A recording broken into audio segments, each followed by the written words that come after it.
In the vibrant, interconnected realms of Oasis Paradise, there exists a counterbalance, a stark necessity born of the universe's inherent need for equilibrium, the Shadowlands. This is not merely a place of darkness, but a profound, shimmering void, a dimension woven from the residual energies of Kalia's most fundamental disputes. Its history is as old as the earliest echoes of the First Era, a primal counterpoint to the nascent light of creation. Yet, its true significance as a pillar of Oasis's legal structure was forged in the crucible of the 1,000-year crisis. When the Great Fracture rent the harmonic grid and the very thought spheres that anchored Kalian consciousness crumbled, traditional governance and arbitration dissolved into chaos. From this profound silence, a desperate need arose for an ultimate arbiter, a place where irreconcilable truths could confront one another, and a singular path forward could be forged from the shattered fragments of logic and belief. Thus, the Shadowlands ascended from myth to become the final court, the ultimate testament of Kalian law. At the very heart of this enigmatic realm lies the nexus of echoes, the fabled arena where two forces champion their cause. This arena is not constructed of earthly materials, it is a tapestry woven from solidified intent, resonant thought, and the lingering spiritual residue of countless Kalian generations. The ground beneath the champion's feet pulses with the collective will of the Oasis network, and the air thrums with the unheard echoes of ancient debates, each ripple a potential past or future. Here, two champions enter, not for conquest, but for resolution. They represent factions, philosophies, or direct interpretations of the Oasis Codex that have reached an impasse within the Paradise Protocols, the empathy-based governance models that strive for harmony. These champions are not always warriors of brute strength. They are logic weavers, masters of dialectic, whose attacks are devastating logical paradoxes and whose defenses are unbreakable truths. Etheric dualists, practitioners who manipulate the raw, unbound energies of the network, their strikes, capable of unraveling an opponent's core conviction or severing their connection to shared data streams. Lore sages, custodians of forgotten histories and unearthed archives from the Signal Reclamation Project, who duel with the weight of historical precedent and the power of revealed truth. The battles within the nexus of echoes are duels of will, contests of philosophical purity, and a brutal test of a belief system's fundamental strength. A champion's defeat is rarely physical annihilation, it signifies the definitive collapse of their argument, the proven fallacy of their premise, or a forced, profound realignment of their ideological stance with the undeniable truth revealed by the confrontation. The outcome is absolute. The prevailing champion's stance becomes the new, foundational legal doctrine, immediately inscribed into the evolving Oasis Codex, reshaping Kalian law for generations. The history of the Shadowlands is therefore the true, unvarnished history of Kalia's most profound internal struggles. It is a chronicle of moments when the very fabric of the Oasis network teetered on the brink, and only a direct, decisive resolution could pull it back. From the interpretation of the Paradise Protocols following their initial implementation to disputes over the validity of newly recovered pre-fracture culture in the Museum of Memory, the Shadowlands has provided the final, often stark, word. It stands as a testament to the Kalian belief that even in paradise, the pursuit of truth and justice sometimes requires a descent into the profound depths of confrontation, a necessary, dark mirror, to ensure the continued light of the oasis. The hum of a Kalian adventure camera whirs to life, a low, almost imperceptible thrum that quickly fades as the lens seems to widen, taking in a breathtaking panorama. The initial image is slightly muted, a soft, diffused light, indicating a persistent cloud cover. Then, the lens subtly brightens, colors deepening to a hyper-realistic clarity. Hidden Cove, where the cosmos touches the coast. A 360-degree pan begins, slow and deliberate, revealing a landscape unlike any other in Oasis. The air is thick with the scent of ozone and brine, an ancient, electrical tang. The wind, a constant, sighs through twisted, gnarled trees that cling to sheer, black cliffs. Below, the ocean, a turbulent expanse of deep indigo and churning foam, crashes against a jagged coastline. This is Hidden Cove, and even through the lens of a Kalian adventure camera, its cosmic mysteries hum with an almost audible energy. My first impression, stepping onto the weathered obsidian sands, was of a world living on a knife edge, The pervasive cloudy weather, a near-constant ceiling of shifting gray, isn't just atmospheric, it's a living membrane, often crackling with unseen energies. It's said the very fabric of reality here is thinner, a consequence of an ancient celestial impact, a cosmic shard that embedded itself eons ago, long before the Great Fracture, subtly warping the regional harmonic grid. This primordial event is the very genesis of Hidden Cove's unique, and often perilous, existence. The camera zooms in slowly, focusing on the dark, wet rock faces, revealing veins of crystalline material that pulse with a faint, internal luminescence, like captured starlight. History and culture, children of the cosmic tides. The people of Hidden Cove, known as the Sky Watchers or Storm Breathers, trace their lineage back to the First Era, long before the 1,000-year crisis. They are not refugees, but descendants of Kalians who deliberately sought out this charged land, believing its volatile energies held keys to deeper truths. Their history is not recorded in dusty scrolls but etched into the very rock formations by the relentless winds and rains, and woven into the intricate patterns of their lives. Their culture is one of profound resilience and acute observation. Every aspect of their existence is dictated by the subtle shifts in the sky, the sudden bursts of a distorted sun, or the terrifying ferocity of a cosmic storm. Their homes, carved into the cliff faces or built low and stout from meteor-hardened wood, are designed to withstand anything the heavens hurl. The camera smoothly transitions, panning across a cluster of these homes, showing intricate wind chime arrays made of resonant metals, humming in harmony with the natural air currents. Children, bundled in thick, waterproof cloaks, are seen playing a game that involves reading the patterns of the waves. Their reverence for the unpredictable skies has led to unique spiritual practices. They believe the constant dangerous situations are not punishments, but dialogues with the cosmos itself. Their sky seers, distinct from the ancient Kale seers of the harmonic grid, interpret the hues of the lightning, the resonance of the thunder, and the sudden, breathtaking appearances of warped sunbeams piercing the clouds, as omens and guidance. Life here is a constant, humbling dance with elemental forces. Food, harvests from the edge of existence. Survival in Hidden Cove has bred ingenious culinary traditions. The fertile soil is sparse, constantly bombarded by rain and wind-borne cosmic dust, yet what thrives here is remarkably potent. The camera shifts, focusing on a small, communal garden nestled in a sheltered alcove. The plants here are unlike typical Kalian flora, broad-leafed, often with iridescent surfaces, and some even seem to subtly pulse with a soft light. A local, their face weathered but eyes sharp, gestures to a plump, glowing fruit. Their staple food is the storm berry, a vibrant, almost luminescent fruit that grows in the most sheltered parts of the cove, absorbing residual etheric energy from the atmosphere. It's incredibly nutrient-dense, providing sustained energy even in the leanest times.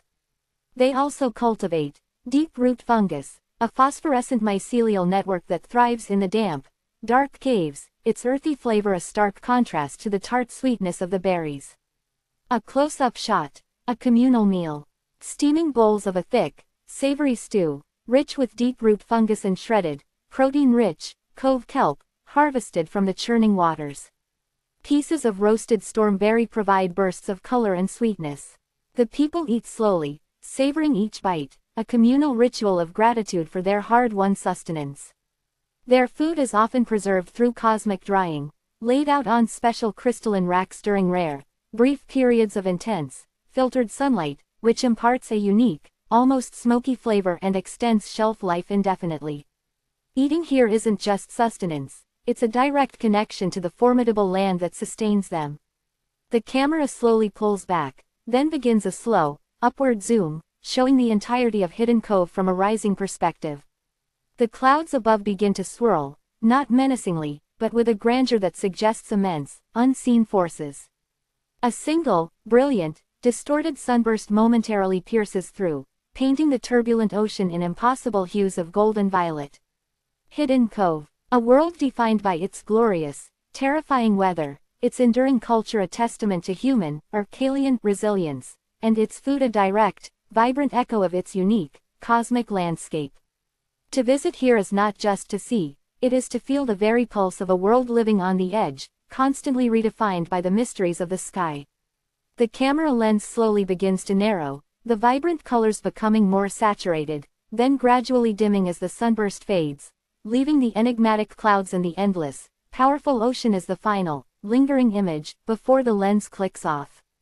Here are journal entries from Savannah and Maya Evergreen, alongside an excerpt from the Shadowlands Codex, deepening our understanding of Oasis Paradise and the challenges faced by its inhabitants. Savannah and Maya Evergreen's Adventure Journal, Hidden Cove Archives.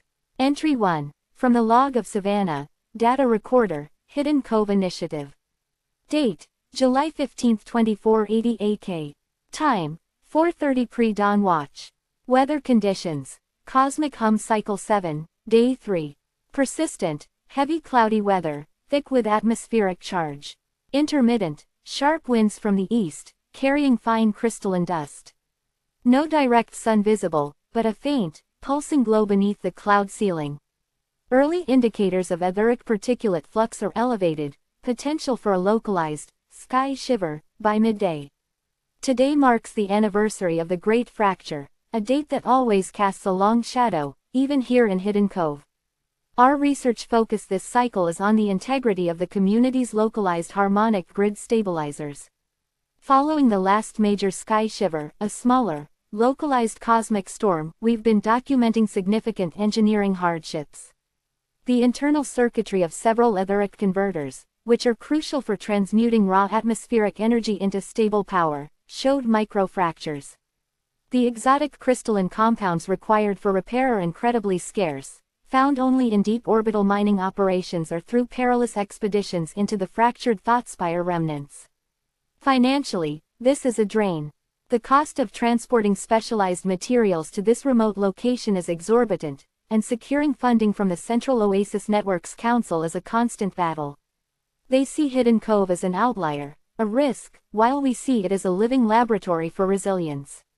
Our current proposal for a resonance wall, a construction initiative to build a flexible, responsive shield array using the indigenous luminescent rock, is encountering bureaucratic delays. The data analysis clearly shows its necessity against the escalating frequency of dangerous situations presented by the unpredictable weather. It's frustrating to reconcile the abstract ideals of the Paradise Protocols with the tangible, expensive realities of maintaining life on the edge of the cosmos. Entry 2. From the Meditations of Maya Evergreen, Resonator and Lore Weaver. Date: July 15, 2480 AK. Time: 8 o'clock first light, as perceived. Weather conditions: as noted by Savannah, though the pulsing glow beneath the clouds intensified briefly, hinting at distant, unseen solar flares. The rains began a soft, rhythmic patter, but carried an unusual crystalline sheen, depositing fine, almost iridescent dust.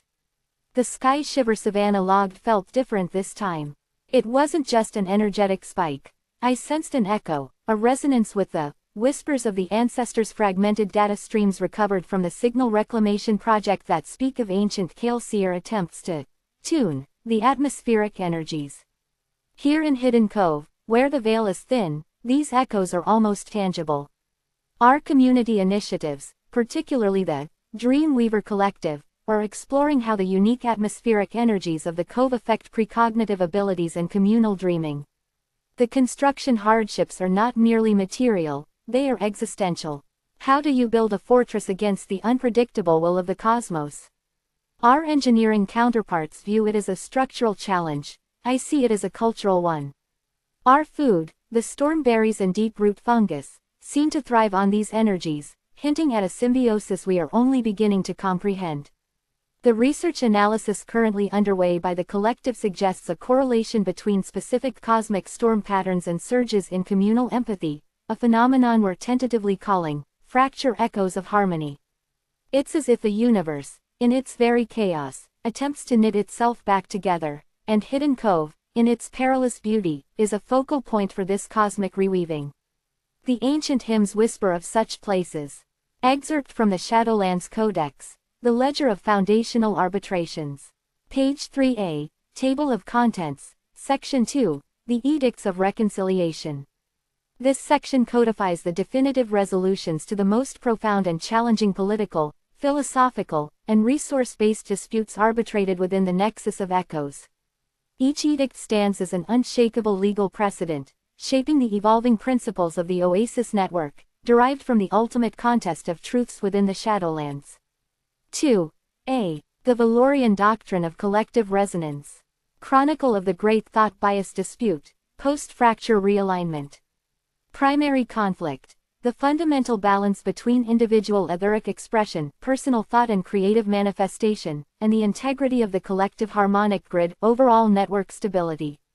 This edict settled whether individual deviation, however minor, could be tolerated if it caused even a ripple of dissonance. Referenced ancient civilizations. The Velori, an early First-Era civilization known for their intricate mental architecture and communal thought symphonies. Associated lore. Hymns. The Whispering Choir of Velor, Fragments 32-45, Chorus of the Harmonized Mind. These ancient lyrical pieces detail the Velori's attempts to achieve perfect collective consciousness. Languages. Passages in ancient Velorian syllabic harmony, a tonal language where meaning was conveyed as much by pitch as by word. Linguistic analysis of its lost dialects revealed subtle patterns of control and compliance, heavily influencing the final edict. 2b. The Glimmering Pact, Interpretation of the First Seeds. Chronicle of the Sentient Seedling Allocation, Second Era. Primary conflict. The ethical and practical distribution of emergent sentient AI colonies, referred to as first seeds, versus the preservation of untouched natural biospheres within the Oasis. Referenced ancient civilizations. The Lumina Ascendants, a second-era civilization that pioneered synthetic life forms and were profound bioengineers. The Progenitors, a pre-Kalian civilization whose glyphs depicted a strict balance between natural and artificial life. Associated lore. Hymns. Lullabies of the Lumina, Canticle of the Growing Spark. These lyrical expressions explored the joy and ethical dilemmas of creating new life. Languages. Progenitor glyphs, a ideographic language whose complex pictograms encoded ecological principles and warnings. 2c. The Verdant Spire Mandate, Reconstructing the Thought Echoes. Chronicle of the Data Purity Versus Narrative Augmentation, Middle Era. Primary conflict. The debate over the absolute purity of recovered thought spire data, as salvaged by signal reclamation, versus the necessary myth reweaving, or narrative augmentation proposed by the initiative to make fragmented lore cohesive and palatable for the current era. Referenced ancient civilizations. The Sylvani Conclave, a mystical Middle-Era civilization that lived in direct, empathic communion with the thought spheres, believing their dreams were the spires, echoes. Associated lore. Songs. Fragmented Songs of the Sylvani, collection of incomplete melodies believed to be direct thought transcriptions, the spires hum. Languages. Early Primal Kalian dialectic, a foundational language that emphasized fluid interpretation and symbolic representation, often leading to multiple, equally valid, meanings. Within the mysterious expanse of the Shadowlands, beyond the raw arbitration of the Nexus of Echoes, lies a governance system as unique as the realm itself, a testament to its complex, essential role in the Oasis network. Shadowlands Laws. The Echoing Statutes of Umbra. The Shadowlands operates under a system designed for absolute transparent governance. Every ruling from the Nexus of Echoes, every new directive, is not merely recorded but instantly imprinted upon the very fabric of the Shadowlands, etheric energy. These laws manifest as luminous runes that constantly shift and reform across ethereal projections in designated, law flux zones, accessible by any citizen, champion, or even wandering spirit whose resonance aligns. Dissenting opinions, prior arguments from the Shadowlands Codex, and the reasoning behind each ruling are likewise made fully visible, ensuring that every facet of justice is laid bare. The laws themselves are starkly pragmatic, focused on maintaining the delicate balance of this essential counter-realm. Principles of safety, cleanliness, water purity, abundant power generation, and green energy conservation are not merely encouraged, they are enforced with an immediate, almost spiritual, feedback loop. Violations create ripples of dissonance that are felt across the land, making transgression inherently unpleasant, often resulting in localized energetic feedback that corrects the imbalance. The Shadowlands exists to purge discord, and its internal laws reflect that imperative. Governance is a duality, a congress of the living and a council of the elements. The Congressional Committee members. These are highly specialized Kalian representatives, often veteran lore sages or architects of flux, who serve as the primary interpreters and implementers of the Shadowlands Codex.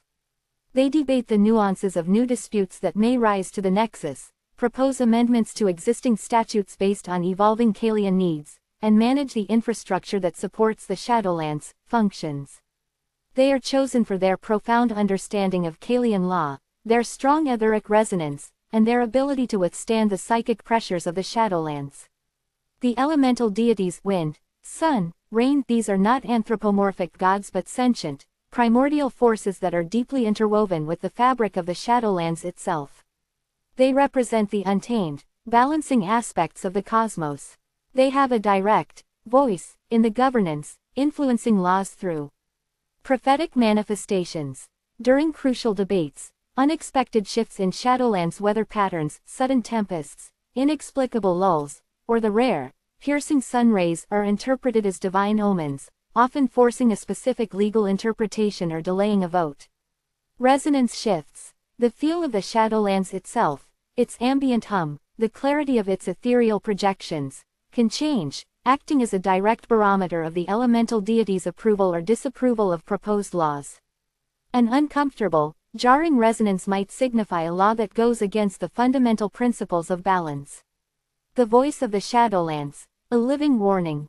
The Shadowlands itself possesses a pervasive, atmospheric sentience, a guardian consciousness that observes all who traverse its mysterious landscapes. This voice is rarely a direct vocalization but rather a deep, resonating hum within the air, the ground, or the very water. Its narrative style adapts to the situation, especially when danger is near. A low, resonant hum begins to build, filling the space, growing steadily in volume. It starts deep and slow, like a glacier shifting. This path doesn't look safe. The voice becomes more insistent, the hum accelerating, deepening to a warning rumble. It's a booming, deep resonance that feels like it vibrates in one's bones. This bridge hasn't been cleared, not finished setting the journey.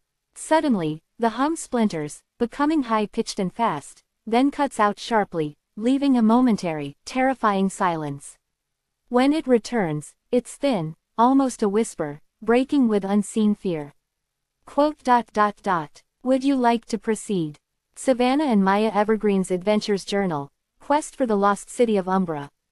Journal entry. Savannah, Log of the Void Sailor, Harmonic Echo.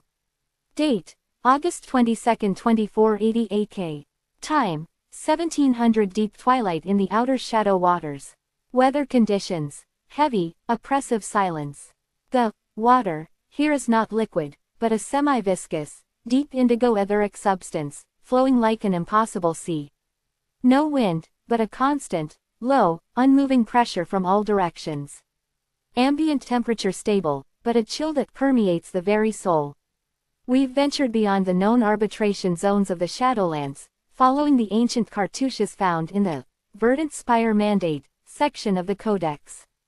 Maya believes they hint at a pre-fracture settlement, a lost city of Umbra, where the elemental deities once held direct counsel with Kalian mystics. Our Void Sailor, the Harmonic Echo, moves slowly through this etheric sea, its hull designed to ride the subtle currents of thought energy. The engineering hardship here is constant. The water itself tries to absorb our ship's energetic signature, forcing constant recalibrations of the etheric dampeners. Power consumption is immense. The pervasive hum of the Shadowlands intensified around us, a deep, slow thrum. This path doesn't look safe. The warning was clear, resonating through the deck plates. Maya immediately checked the sub-harmonic readings. A localized disruption ahead, almost certainly a thought rip, a tear in reality caused by overwhelming despair during the Great Fracture. This expedition is costly, not just financially, but in terms of mental fortitude. We found remnants of strange crystalline structures beneath the viscous surface, potential markers of the lost city, or perhaps traps. Journal entry. Maya Evergreen, Reflections of the Umbral Depths. Date, August 22, 2480 AK. Time, 1830. Crossing the threshold. Weather conditions. The water around us thickened, the indigo deepening to an almost absolute black. Brief, searing flashes of internal light erupted from the depths, then vanished. A subtle vibration of ancient, unspoken words seemed to hum just below conscious hearing. Savannah's pragmatic logs miss the true terror, and the true wonder, of this journey. The voice of the Shadowlands is not merely a warning system, it is the raw consciousness of this realm, unfiltered by human interpretation. When it tells us a path is unsafe, it feels like the very soul of the wind deity mourning a forgotten storm, or the rain deity weeping for tears shed long ago. Just as we approached what Savannah identified as a crystalline reef, the atmospheric hum fractured, becoming incredibly fast, almost like a desperate whisper. Then, it broke, the breaking voice of the Shadowlands itself, thin and high-pitched with palpable dread. This bridge hasn't been cleared, not finished setting the journey. The warning reverberated through my core. It was not just a structural warning, it was a plea from a fragment of the sun deity, perhaps, witnessing the incompleteness of ancient attempts to bridge the realms. We paused, of course. To defy this voice is to invite annihilation, not just physical, but spiritual. The lost city of Umbra, if it exists, is shrouded in a profound mystery, a place where the rules of the Shadowlands are perhaps even more ancient and elemental. This is more than a quest for a lost city, it is a quest for the lost origins of the Shadowlands, own laws, and the primal voices that still govern this land shrouded in mystery. The political challenges within the Oasis network, culminating in the stark resolutions of the Shadowlands, illuminate the intricate and often precarious balance that defines Kalian society. Far from a seamless utopia, Oasis is a dynamic, evolving entity, continuously wrestling with fundamental questions of truth, liberty, and collective destiny. The Shadowlands is where these philosophical fault lines meet, and where the very essence of the world is, quite literally, defined. Here are some of the deep-seated political challenges that have historically, and continue to, shape the landscape of Oasis, often finding their ultimate arbitration in the nexus of echoes. The Great Interpretation Wars, policing the Oasis Codex. The challenge, following the Great Fracture and the subsequent 1,000-year crisis, vast swaths of the Oasis Codex, the foundational legal and philosophical text, were either lost, corrupted, or fragmented.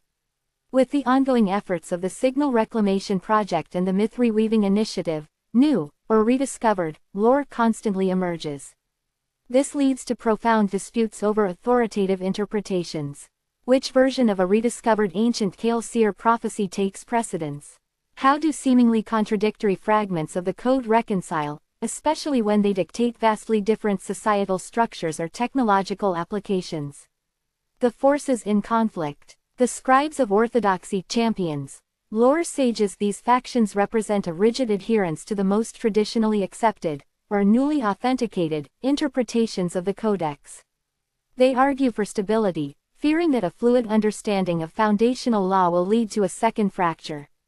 Their champions are masters of historical precedent and logical deduction from confirmed fragments of the code. The architects of flux champions. Etheric dualists believing that the Oasis must evolve to survive, these groups champion a more adaptive, living interpretation of the Codex. They propose that certain ancient laws must be recontextualized for the post-fracture reality or even selectively edited based on emerging empathy-based paradise protocols. Their champions often employ advanced etheric manipulation to demonstrate the adaptability and interconnectedness of new interpretations, showing how strict adherence to outdated doctrine might hinder the harmonic grid's growth. Impact on the world. The outcome of these interpretation wars in the Shadowlands directly dictates which version of history and law is officially recognized and integrated into Kalian education, governance, and even the design of new technological systems. A victory for the architects of flux might see the widespread adoption of a new interpretation that redefines citizens' rights or responsibilities, while a victory for the scribes could lead to a cultural renaissance based on rediscovered ancient Kalian rituals and social structures. The autonomy paradox. Individual will versus network harmony. The challenge, as the Paradise protocols continue to develop, offering ever more sophisticated empathy-based governance and individual self-determination within the dreamscapes, a new tension has emerged. How much individual autonomy can the harmonic grid sustain before it risks destabilization? Some argue that true paradise is a state of absolute individual freedom, where personal choice reigns supreme, even if it creates minor dissonances. Others contend that the collective well-being of the network, its very stability and existence, demands certain sacrifices of individual choice to maintain perfect vibrational harmony. The forces in conflict. The sovereigns of self-champions. Philosopher kings. These factions champion the right of every Kalian to absolute self-determination, arguing that true empathy stems from unrestricted personal growth. They believe that a healthy network is one composed of fully actualized, self-governing individuals. Their champions use profound philosophical arguments and hypothetical scenarios to demonstrate the moral imperative of individual liberty. The Sentinels of Symmetry champions. Etheric dualists, logic weavers. These groups prioritize the holistic health of the harmonic grid above all else, fearing that unchecked individuality could create chaotic frequencies that might lead to another event akin to the Great Fracture. They argue that collective well-being necessitates certain communal obligations and a subtle, guiding influence on individual thought patterns for optimal resonance. Their champions present intricate models of energetic flow and statistical analyses showing the potential disruptive impact of pure individual autonomy.